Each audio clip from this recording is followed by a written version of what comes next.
होली की हार्दिक शुभकामनाएं। आज जो वीडियो है वह है होली स्पेशल। उम्मीद करता हूँ कि ये स्टोरी आप सबको पसंद आएगी और अगर पसंद आती है तो प्लीज़ सब्सक्राइब ज़रूर करिएगा। तो चलिए शुरू करते हैं। होली एक ऐसा त्यौहार है जो माना जाता है खुशियों और रंगों का त्यौहार, लेकिन ऐसा बहुत बार देखा गया है कि कई टोटके और तांत्रिक क्रियाएं भी इस दिन काफ़ी ज़्यादा की जाती हैं। ऐसी ही एक कहानी है 21 साल की लड़की सुनीता की।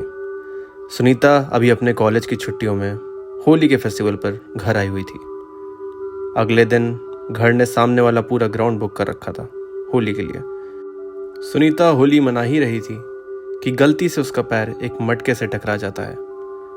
मटका टूट जाता है और मटके के अंदर का सारा रंग सुनीता के पैरों पर लग जाता है। सुनीता अपने दोस्तों को बुलाती है होली खेलने के लिए, लेकिन वो नोटिस करती है कि होली खेलने 3 लोग आए हुए हैं और सुनीता उनमें से केवल 2 को जानती है।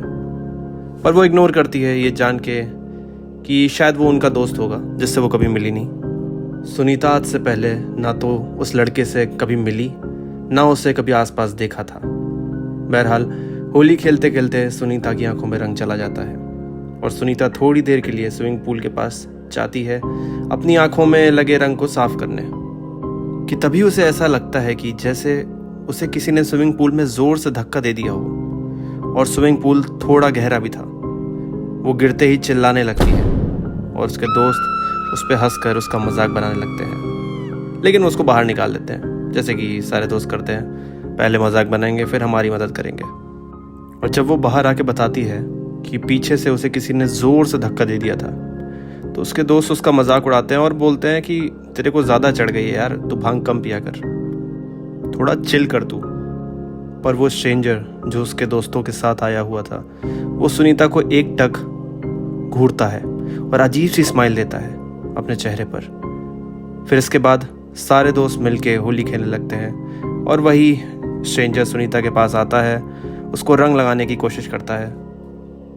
तभी सुनीता उसे देखती है और पूछती है, तुम्हारा नाम क्या है? आज से पहले तो तुम्हें कभी देखा नहीं यहाँ पर। वो अजनबी कुछ नहीं बोलता और सुनीता के गालों पर रंग लगाता है। थोड़ी देर बाद सुनीता को एहसास होता है कि वो उसके गालों को मसल रहा है बहुत अजीब तरीके से। उसे काफ़ी दर्द हुआ और उसने उस अजनबी को धक्का दिया और ज़ोर ज़ोर से चिल्लाने लगी। तभी आसपास के लोग आए और उससे पूछने लगे कि तुम चीख क्यों रही हो, क्या हो गया? तब सुनीता ने कहा, यह आदमी मेरे साथ बदतमीजी कर रहा है। और ये बोलकर जब सुनीता पलटी तो वहाँ कोई नहीं था। आसपास के लोग भी कंफ्यूज हो गए कि आखिर हो क्या रहा है, ये सुनीता किसकी बात कर रही है। माहौल ज़्यादा खराब होता देख सुनीता की माँ और उसकी बहन उसे घर में ले गए और घर में कदम रखते ही मानो सुनीता को ज़ोर से एक करंट जैसा एहसास हुआ। वो चीखने लगी। उसकी बहन और माँ उसे देख के घबरा गए और उसके बेडरूम में ले गए उसे।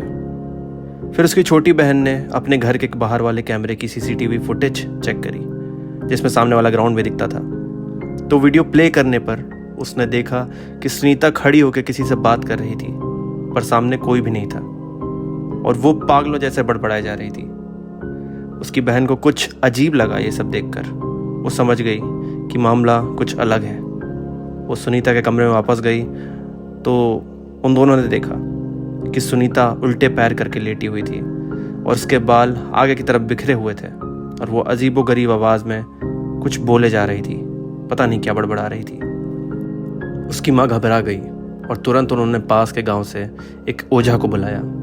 सुनीता के मामा जी जल्दी से जल्दी ओझा को लेकर वहाँ पहुँचे और उस ओझा को देखते ही सुनीता मानो पागल सी हो गई। वो अचानक से छलांग लगाकर ओझा के पास गई और उनका गला पकड़ने लगी।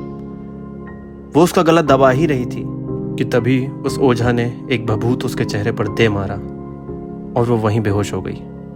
फिर उस ओझा ने कुछ हवन और तांत्रिक क्रियाएं की उसके हाथ पैर को बांधकर, और पूरी पूजा के दौरान सुनीता अलग अलग आवाज़ों में बात कर रही थी और ज़ोर ज़ोर से चिल्ला रही थी। तभी आखिरी में तांत्रिक ने उसके सर का एक बाल लिया और जो कपड़ा उसने पहन रखा था उसको लेकर इन दोनों चीज़ों को आग में डाल दिया। कपड़ा और बाल जलते ही सुनीता पूरी की पूरी तरह अधमरी सी हो गई, मानो किसी ने उसके शरीर से जान खींच ली हो। तांत्रिक ने बताया कि इसने किसी के लिए हुए टोटके को अपने पैरों से लांघ दिया, या कोई सामग्री तोड़ दी जिसमें एक प्रेत को कैद किया गया था।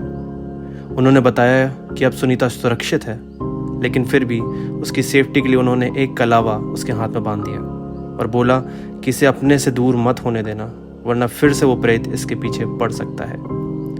सब कुछ हो जाने के बाद सुनीता के दोस्त जब उससे मिलने आए और उसका हालचाल पूछने आए, तब सुनीता ने अपने दोस्तों से पूछा कि वो किसका दोस्त था जो तुम लोगों के साथ उस दिन होली में आया था। उसके दोस्त थोड़ी देर के लिए सोचने लगे और फिर बोले, कौन दोस्त, किसका दोस्त? सुनीता ने फिर बोला, अरे वही जो तुम दोनों के साथ उस दिन आया था। तब उसके दोस्तों ने बोला कि हमारे साथ तो कोई नहीं था उस दिन वहाँ पर, उस दिन तो केवल हम ही दोनों आए थे। ये सुन के सुनीता को समझ आ गया कि वो कितनी बड़ी प्रॉब्लम से बच कर निकली है।